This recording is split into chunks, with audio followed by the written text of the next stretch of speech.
Coucou les jolies, bienvenue sur la chaîne YouTube de Claire Vie Rose. On se retrouve aujourd'hui avec une vidéo spéciale motivation, comment retrouver la motivation pour travailler de chez toi, comment retrouver un rythme, une organisation, comment retrouver l'envie. Je sais que c'est compliqué pour tout le monde en ce moment, ça dure depuis un moment, c'est dur de se motiver de travailler de chez soi, mais donc du coup j'ai décidé de faire cette vidéo pour toi, pour te redonner la motivation et pour t'expliquer plein de techniques que moi j'utilise et qui aident vraiment au quotidien. Alors, ce n'est pas une énième vidéo motivation bidon, en fait, où on va juste parler de comment voir la vie, tout ça. Non, c'est vraiment des conseils très concrets que j'ai utilisés quand j'ai été étudiante en droit pendant toutes mes années. Et ensuite que j'utilise maintenant depuis 1 an et demi, je suis entrepreneur et donc je travaille de chez moi. Et donc du coup, j'ai l'habitude justement d'essayer de trouver la motivation, de m'organiser pour à trouver un rythme, travailler efficacement, même de chez moi. Donc voilà, je vais pouvoir vous donner tous mes conseils que moi j'utilise. Si vous arrivez sur ma chaîne YouTube et que vous ne me connaissez pas, je suis Claire Vie Rose, j'ai été avocate fiscaliste pendant 2 ans à Paris.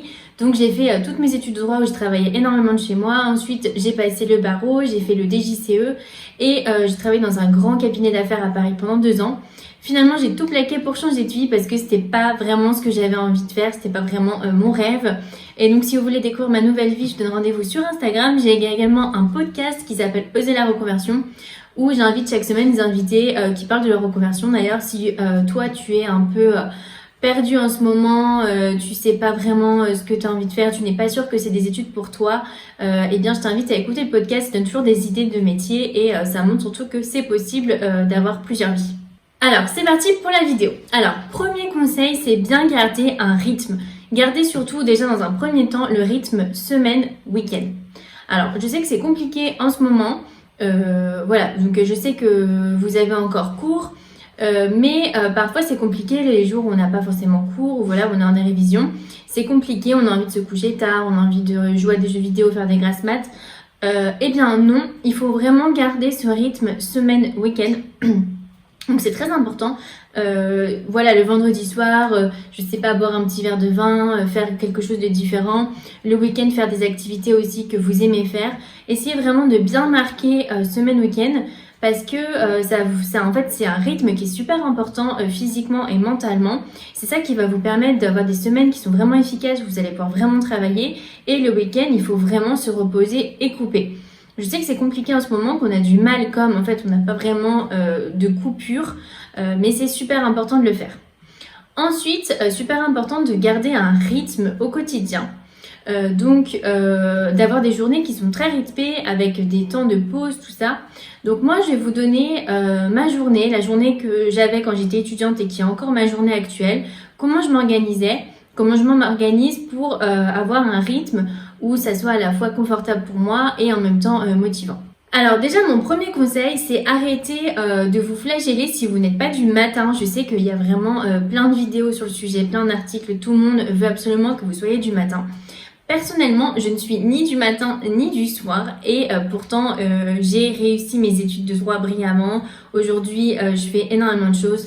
Donc c'est pas parce que vous ne levez pas à 5h du mat ou que vous ne travaillez pas jusqu'à 1h du mat que c'est fini pour vous. Moi personnellement, j'ai besoin de beaucoup dormir. Donc je sais que je me réveille en général entre 8 et 9h. Avant, j'ai vraiment du mal à me réveiller et en fait après je vais être fatiguée toute la journée si je me réveille plus tôt que ça. Donc je le faisais avant quand j'avais cours, mais quand j'étais en révision, franchement je me levais jamais avant 8h, 8h30, même voire 9h. Et pareil le soir, moi personnellement après 19h, franchement je n'arrive plus à me concentrer, je n'arrive plus à travailler.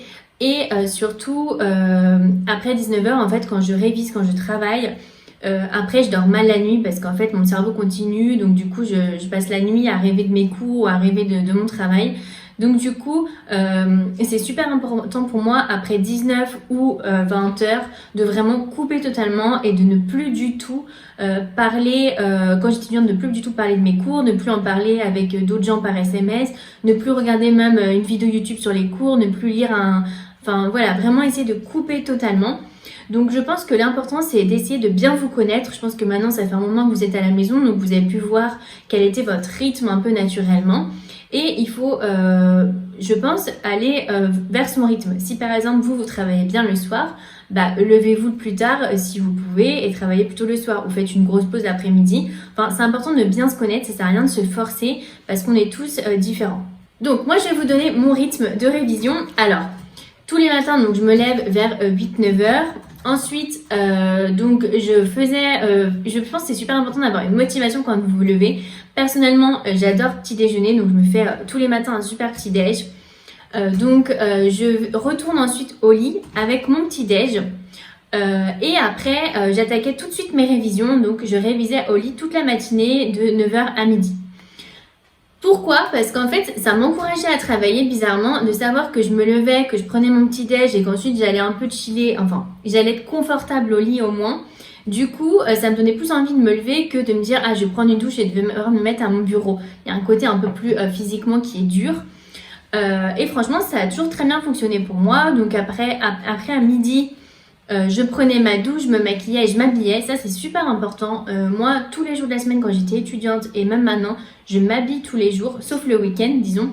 Je trouve que c'est super important parce que ça vous met dans un autre mindset. Vraiment, vous êtes motivé, vous savez... En fait, votre corps, il comprend quand vous vous habillez que c'est un jour de semaine et qu'il faut travailler. Si vous restez en pyjama ou en jogging, votre corps, il va avoir l'impression que c'est un peu plus cool, que c'est un peu plus détente.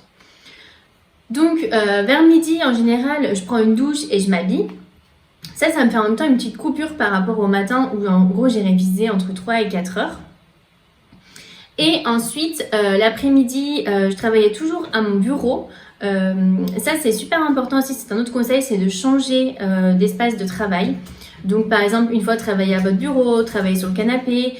Si vous avez une autre table où vous déjeunez, travaillez sur cette table de temps en temps. Vous pouvez aussi déplacer votre bureau d'endroit, juste le changer de mur, changer les dispositions de votre chambre. Ça vous fait un peu l'impression juste d'être dans un nouvel endroit. Bref, j'y reviendrai plus tard sur ce conseil-là. Donc, l'après-midi, je travaillais à mon bureau. Et ensuite, vers 17h, je faisais une petite pause, souvent goûter ou thé, où je regardais une vidéo YouTube, une série. Une série, c'est pas mal parce que ça dure en général 30-40 minutes, donc c'est un bon temps de pause. Et ensuite, je retravaillais donc de genre 17h à 19h. Et ensuite, après, plus rien. Et surtout, super conseil, c'est si vous avez des messages de gens qui vous disent c'est quoi déjà le cours, t'as compris ça? Et je ne répondais pas en fait. Je disais écoute, on en parlera demain. Parce que sinon vous allez vous retourner dans les cours et en fait c'est énervant parce que vous avez fini votre journée, mais l'autre personne qui n'a pas le même rythme que vous, du coup elle vous remet dedans alors que c'est super important de couper. Donc voilà le rythme. Donc finalement c'est pas énorme, mais c'était un bon petit rythme pour moi, genre le matin un peu d'être au lit, je me sentais un peu cocooning et pourtant j'arrivais bien à réviser. L'après-midi plus au bureau et le soir vraiment coupé. Ce qui est vraiment important, c'est que ce n'est pas au nombre d'heures. Ce n'est pas parce que vous allez passer des heures que vous allez avoir votre examen ou vous allez être le meilleur. Non, c'est plutôt en termes d'efficacité.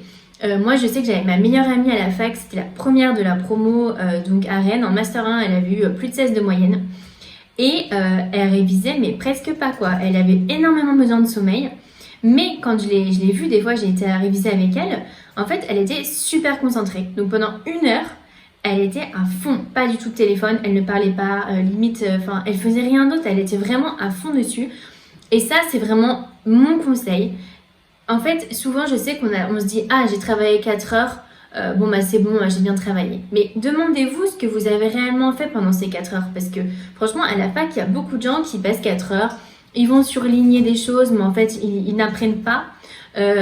Ils vont en même temps être sur leur téléphone, écouter de la musique, aller chercher un café, aller chercher à manger. Et donc au final, oui, ils ont passé 4 heures et en fait, ils ne se sont ni amusés, ni ils ont travaillé. Et donc ça, c'est vraiment mauvais. Ce qu'il faut, c'est vraiment avoir des heures où vous êtes très efficace. Donc ça sert à rien aussi de se flageller en mode je dois être levé à 6 heures, m'habiller, être à mon bureau. Si vous, en fait, vous avez envie d'être en pyjama dans votre lit. Voilà. C'est important de bien se connaître et de savoir comment vous êtes le plus productif. Mon autre conseil aussi, c'est que si jamais vous sentez que vous êtes un peu fatigué, par exemple après le repas, là, ça sert à rien de se forcer parce qu'en fait, vous perdez juste du temps. Il vaut mieux aller faire une sieste de 20 minutes ou vous coupez, regardez une série de 30 minutes et ensuite vous vous remettez à travailler. Ça sert à rien de se forcer en disant non, je dois travailler parce que en fait, vous ne travaillez pas parce que vous êtes fatigué ou vous en avez marre. et vous ne vous reposez pas non plus parce que vous essayez de travailler. Donc, vaut mieux couper le plus vite possible, aller faire votre pause de sieste ou série et ensuite vous y remettre. Autre conseil aussi, si vous en avez marre, si vous en pouvez plus, changez de matière. Ça, moi, c'est un truc qui a toujours marché. Par exemple, ne vous faites pas une journée entière sur une matière. C'est vraiment super mauvais. Au bout d'un moment, on en a marre. Alors que vous allez voir, si vous passez à une autre matière, tout de suite, hop, le cerveau, il se remobilise. Vous avez envie de travailler et vous retrouvez la motivation. Alors, deuxième conseil, fixez-vous des objectifs par jour. Donc, c'est un peu ce que je disais. Faites-vous une liste et surtout une liste réaliste. Parce que quand on a des to-do list qui sont irréalistes, je connais bien ça. En fait, c'est décourageant parce qu'on sait que même si on est hyper productif, on ne va jamais y arriver. Donc, faites-vous une liste qui est réaliste et en même temps où vous allez pouvoir être satisfait à la fin quand ça sera fini, mais en même temps que ça va vous motiver. Donc, essayez d'être vraiment réaliste, ça soit faisable. Et une liste diversifiée avec plusieurs matières, plusieurs tâches différentes et surtout une liste de tâches concrètes. Par exemple, faire une dissertation, faire un TD. Pas une liste, passer 3 heures sur cette matière, passer 4 heures sur cette matière. Parce qu'en fait, passer des heures, oui, le temps a tourné, mais vous n'êtes pas sûr à la fin de ce que vous avez fait pendant ces 3 heures ou ces 4 heures. Donc, c'est très important de se faire une liste d'objectifs concrets. Alors, l'autre avantage aussi de vous faire des listes d'objectifs avec des tâches concrètes, c'est que à la fin, si vous avez terminé toutes vos tâches de la liste, du coup, vous avez fini votre journée. Donc, je sais pas, par exemple, s'il est 16 heures, vous pouvez après chiller, faire tout ce que vous voulez, ou vous avancer pour quelque chose d'autre si vous avez l'impression qu'il faut vous avancer. Mais je vous conseillerais plutôt de chiller parce qu'en fait, ça vous habitue en fait à avoir la récompense parce que vous savez qu'en fait, si vous êtes productif, que vous remplissez toutes vos tâches, et vous allez pouvoir faire autre chose. Alors qu'avec les heures, en fait, c'est horrible parce que vous savez qu'il n'y a pas d'issue en fait. Vous allez devoir y passer 4 heures, peu importe votre productivité. Donc en fait, c'est super important de faire par tâche. Et donc, je vous conseillerais à peu près, je sais pas, tous les lundis matins, vous faites votre planning de la semaine avec toutes vos tâches par jour. Et d'ailleurs, mon conseil pour les étudiants en droit, c'est si vous avez des matières à apprendre, divisez-vous le nombre de pages du cours par le nombre de jours que vous avez. Donc, je ne sais pas, par exemple, tous les jours, vous apprenez 10 jours de cette matière, 10 jours d'une autre. Comme ça, vous avez vraiment, à la fin, vous êtes sûr que vous allez apprendre tout le cours. Et ça soulage, en fait, parce que si c'est en termes d'heures, vous n'êtes jamais sûr d'arriver au bout. Alors que si c'est par nombre de tâches concrètes ou de nombre de pages, vous êtes sûr qu'à la fin, c'est terminé. Alors, petite pause dans la vidéo parce que j'ai vu en regardant mes statistiques que vous étiez seulement 10% à être abonné à ma chaîne YouTube. Abonnez-vous, ça encourage énormément ma chaîne YouTube, ça me motive à créer d'autres vidéos et c'est ce qui permet à mes vidéos d'être mieux référencées et donc d'aider un maximum de personnes. Donc voilà, ça prend 2 secondes pour vous et ça compte énormément pour moi. Alors si vous pouvez cliquer sur s'abonner juste en dessous et activer la petite cloche, comme ça vous savez quand je fais des nouvelles vidéos. Je fais des vidéos sur les études et les études de droit en particulier très très souvent. Je publie une vidéo tous les samedis. Donc voilà, merci d'avance, ça prend seulement 1 seconde pour vous et ça m'aide énormément. Troisième conseil, créez-vous un petit groupe de soutien WhatsApp avec des amis. Je sais que moi, ça m'a énormément aidé quand j'avais le CRFPA ou même quand j'avais le CRFPA, c'est le barreau pour les autres étudiants, ou même quand j'étais avant des partiels. Après, c'est très important de bien choisir les personnes qui seront dans votre groupe de soutien WhatsApp ou Messenger parce qu'il y a des personnes qui peuvent être un peu parfois stressantes. Donc ça peut vous aider parce que ça permet de relativiser, de voir qu'en fait les autres sont au même point, que tout le monde galère, que tout le monde est démotivé. Parfois quand on est un peu démotivé, ça fait du bien aussi de parler à quelqu'un. Donc c'est bien je pense d'avoir un petit groupe comme ça avec quelques amis avec qui vous pouvez échanger. Après faites attention à bien choisir vos amis qui seront dans ce groupe parce que il y a des gens qui sont un peu toxiques, qui vont parfois vous tirer vers le bas, vous stresser. Vous demandez aussi plus de choses que vous allez en avoir en retour, donc du coup ça va finalement vous faire perdre du temps. Mais en tout cas, ça peut être un conseil si vous choisissez bien votre entourage. Et quatrième conseil, aménagez-vous votre espace de travail. Alors ça c'est super important comme je disais tout à l'heure, c'est important de se sentir bien dans son espace de travail. Donc changez régulièrement aussi d'espace, donc physiquement par exemple vous pouvez travailler dans votre lit, dans votre canapé, sur votre bureau, sur la table où vous déjeunez, dînez. Mais aussi, par exemple, changer un peu les meubles de place. Par exemple, votre bureau, vous pouvez le tourner.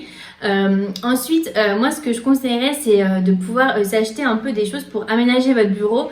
Par exemple, moi, je me suis créé un vision board. Un vision board, c'est en fait un tableau avec tout ce que j'ai envie de réaliser dans ma vie et tout ce qui me motive. Je vais vous mettre une petite photo ici. J'ai fait une vidéo sur le sujet et en fait je l'ai mis au-dessus de mon bureau. Et de le voir, en fait, ça me motive toujours. Je sais que, par exemple, quand j'étais étudiante en droit, j'avais réussi à avoir un stage en L3 dans un grand cabinet. Et je l'avais eu par mes propres moyens, je connaissais personne. Et j'avais accroché la convention de stage juste au-dessus de mon bureau. Et de la voir, ça me rappelait pourquoi j'étais en train de travailler. Je ne sais pas si votre rêve, c'est d'être avocat. Pourquoi pas mettre une photo d'un avocat au-dessus de votre bureau. En fait, juste de le voir, ça va vous encourager. Vous pouvez aussi vous imprimer des petites citations un peu motivation. Sinon, comme autre conseil, pourquoi pas vous acheter des petites plantes que vous mettez sur votre bureau. Moi, je sais que j'adore aussi m'acheter des jolis carnets. Voilà, des petits carnets comme ça avec des crayons que j'aime bien. C'est bête, mais en fait, quand j'ai un nouveau carnet, je suis contente cette semaine-là d'aller réviser parce que je sais que j'ai mon petit carnet que je vais pouvoir utiliser. Enfin, faites-vous des petits plaisirs comme ça motive toujours et ça retrouve... Ah, j'ai ce petit carnet aussi que j'utilise toujours. Vous pouvez aussi vous acheter des jolies tasses. Moi, j'ai une tasse avec marqué Girl Boss. Enfin, c'est bête, mais c'est des petites choses qui font que finalement, vous allez être content de voir ce petit objet, de l'utiliser et ça va vous motiver à travailler si vous êtes un peu down. En parlant de s'aménager son espace de travail, c'est super important d'imprimer vos cours. Je sais que quand j'étais étudiante, énormément de gens travaillaient sur leur ordi. Moi, personnellement, je le déconseille, en tout cas pour apprendre, quand vous êtes à la phase d'apprentissage. Je vous conseille vraiment de tout imprimer et après moi je faisais imprimer mes cours et je les faisais relier avec des spirales comme ça chez un imprimeur. C'est trop bien parce que comme vous avez des spirales, du coup vous pouvez par exemple plier votre cours comme ça et le mettre pour travailler par exemple au lit ou sur un canapé, vous pouvez le mettre contre vous, c'est beaucoup plus pratique. Très pratique les spirales. Et c'est mieux les papiers parce qu'en fait, sinon si vous êtes sur l'ordi, il y a tellement de distractions sur l'ordi, vous avez plein de notifications, ça fatigue un peu plus les yeux et je trouve que du coup c'est un peu plus dur de se focus. J'ai fait une vidéo en parlant de ça sur comment apprendre sans faire de fiches. Parce que faire des fiches c'est quelque chose aussi qui peut être décourageant et en fait on a l'impression qu'une fois qu'on a fini les fiches, on a appris alors que nous quand on fiche on n'apprend pas. Il y a ensuite une autre phase d'apprentissage. Bref, je vous mets la vidéo qui est juste au-dessus. Je vous explique ma méthode, comment j'ai fait. Moi, pendant toutes mes études de droit, je n'ai pas fait de fiches. Donc, j'ai tout appris avec cette méthode et franchement, ça fonctionne de dingue. J'ai eu un super master 2, après j'ai eu le barreau. Donc, je vous remets la petite vidéo. Vous allez voir, vous allez gagner du temps énormément. Ensuite, tout dernier conseil, c'est vraiment... essayez d'avoir une vision. Rappelez-vous pourquoi vous êtes là. Donc par exemple avec la petite photo avec la convention de stage, avec la photo de l'avocat. Même si vous êtes perdu dans vos études, vous n'êtes pas sûr que c'est ça que vous vouliez faire, eh bien c'est important d'avoir son année, c'est important d'avoir des diplômes. Moi par exemple j'ai été avocate, maintenant je fais totalement autre chose, mais d'avoir été avocate ça me sert encore. Donc vraiment, essayez de vous rappeler pourquoi vous êtes là, donnez-vous des objectifs, enfin essayez de vous créer une vision. Et même à plus court terme, si vous avez travaillé dur pour un examen et si vous avez une bonne note, promettez-vous de vous offrir quelque chose que vous avez envie. Je sais que moi par exemple j'adore la mode. Dès que je me disais je révise bien et si j'ai une bonne note et je vais m'acheter cette petite chemise que j'adore ou ce collier ou ce make-up. Je sais pas, promettez-vous de vous faire un truc super bon à manger, de vous faire livrer des livres ou un truc génial. Mettez-vous des petits objectifs à court terme, comme ça vous vous donnez des récompenses et ça va vous motiver pendant vos révisions d'avoir ce système de récompense à la fin. Enfin, vraiment, c'est peut-être le conseil le plus important, ne soyez pas trop dur avec vous-même. On a souvent tous tendance à se dire que pendant que nous on travaille pas, pendant que nous on déprime, d'autres sont en train de bosser de dingue et de réussir de dingue et ils vont être géniaux alors que nous on va tout rater, on va redoubler, on va jamais avoir le master de nos rêves, on va jamais avoir la carrière de nos rêves. Ce n'est pas vrai, tout le monde est un être humain en fait, donc tout le monde a ses up and down, tout le monde a ses moments de doute. Donc dites-vous que vous, si parfois vous en avez marre, vous êtes juste en train de regarder Netflix, les autres aussi. Donc ne soyez pas trop dur avec vous-même. Comme je vous ai dit, c'est important d'avoir des moments de pause. Il faut avoir des moments qui sont très efficaces et des moments de pause. Et vous ne pouvez pas avoir des moments où vous êtes très efficace si vous n'avez pas les moments de pause. C'est aussi un cycle, donc il y a des moments où vous êtes un peu down, vous êtes un peu déprimé, mais après ça va revenir. Donc voilà, si c'est un jour c'est pas un bon jour, ça sert à rien de se forcer quoi en fait. Vous attendez le jour suivant et puis ça repart. ou alors regardez des vidéos de motivation, lisez des livres qui sont un peu plus motivants, écoutez des podcasts. Bref, essayez vraiment d'être indulgent avec vous-même. Ça n'a jamais été facile les études. Moi, c'était dur à mon époque et je pense que c'est encore plus compliqué maintenant avec tout ce qui est confinement. Donc vraiment, ne soyez pas trop dur avec vous-même et dites-vous que tout le monde est dans la même situation que vous. Donc à la fin, il faut juste être meilleur que les autres. Ce qu'il faut se dire, c'est que pour réussir, vous n'avez pas besoin d'être un robot, d'être un surhomme, d'être quelqu'un qui n'a aucun sentiment. Non, vous avez besoin d'être juste un tout petit peu plus travailleur, plus efficace et d'être plus sur le long terme que les autres. Voilà, juste un tout petit peu plus et ça va suffire pour faire la différence. Voilà, c'est la fin de cette vidéo. J'espère que ça vous a aidé, que ça va vous aider et laissez-moi un petit commentaire avec vous, vos astuces de motivation ou même s'il y en a qui veulent créer des groupes WhatsApp d'entraide, ça peut être génial. Mettez-vous un petit commentaire. Abonnez-vous surtout à ma chaîne YouTube, ça encourage énormément ma chaîne. Je sais que c'est relou que tous les youtubeurs disent ça, mais vraiment vous vous rendez pas compte, c'est très très important pour nous. Et si vous voulez me retrouver sur Instagram, rendez-vous sur @clairevirose. Je vous souhaite vraiment bon courage, bonne chance et n'hésitez pas si vous avez des questions comme d'habitude ici ou sur Instagram.